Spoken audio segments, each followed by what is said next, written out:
Ambassador, we have limitations. I cannot speak to you, of course, of the domestic politics of France. I believe that's off limit this morning. But I can speak to you of when I'm in London and I get on the train and I go under the channel and I come out.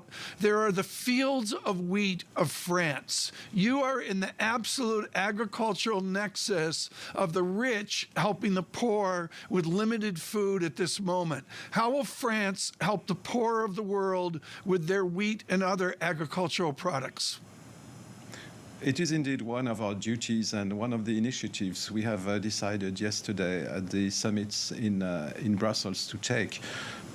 France, like the United States, is an important producer of wheat, but we have collectively to help the world community to face a food security crisis, which is one of the threats caused by the Russian invasion of Ukraine. The first thing to do is, of course, to demand a ceasefire in Ukraine for the Ukrainian people first, but also because it would be the only way to allow the Ukrainians to sow their seeds and to prepare for the next harvests. But we have also indeed to take initiatives to increase productions, to increase coordination internationally, to help all the countries who are the most vulnerable in the world and who depend from imports of wheat. Ambassador, the president speaks of 100,000 refugees coming to America. It seems like a tragic statistic given the millions coming over the borders of Romania, of Poland, and the rest. Can France provide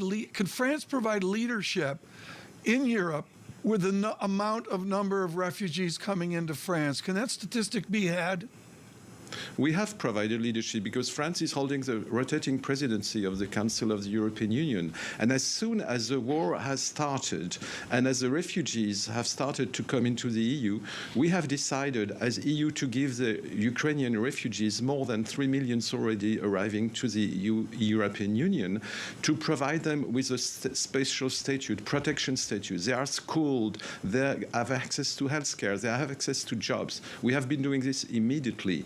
Of course, the refugees first come to the border countries, Poland, Romania, also Slovakia, Hungary, also Moldova outside the EU. But now they are coming to other countries. And you see everywhere, including in France, a huge movement of solidarity for the tens of thousands of Ukrainian refugees which are already in France, in Italy, of course in Germany, very many. So they are coming to us too. And as a EU, we have taken very, very quick and very bold measures to welcome them.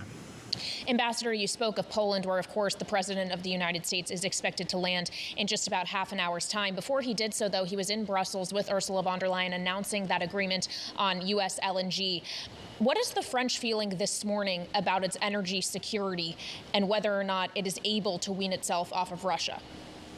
Well, even if France is a bit less dependent on imports from Russia than other EU countries, it is for us, as a presidency of the European Union, it is a common problem. It is a European problem.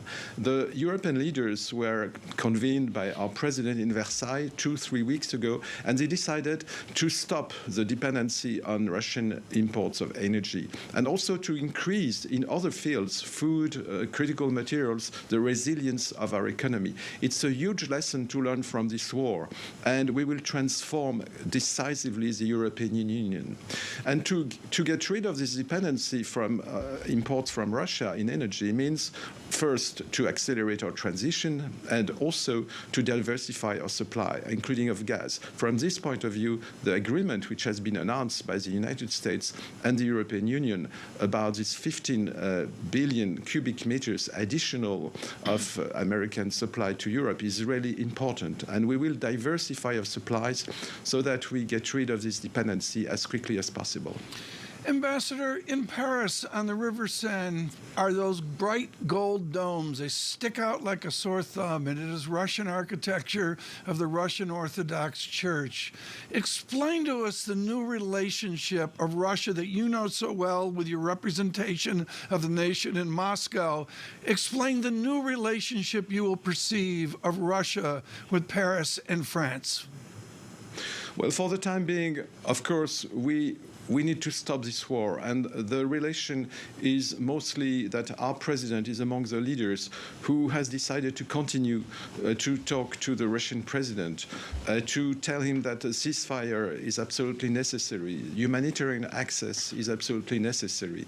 We have while we raise the sanctions and the price paid by Russia for this invasion, and these sanctions are really important now, we have to first, as a priority, absolute priority, to get to a ceasefire. And we are doing this in close coordination with the president of Ukraine. Of course, once there is a ceasefire, there could be negotiations, and once there would be negotiations, we could turn to the future. But the absolute priority is a ceasefire.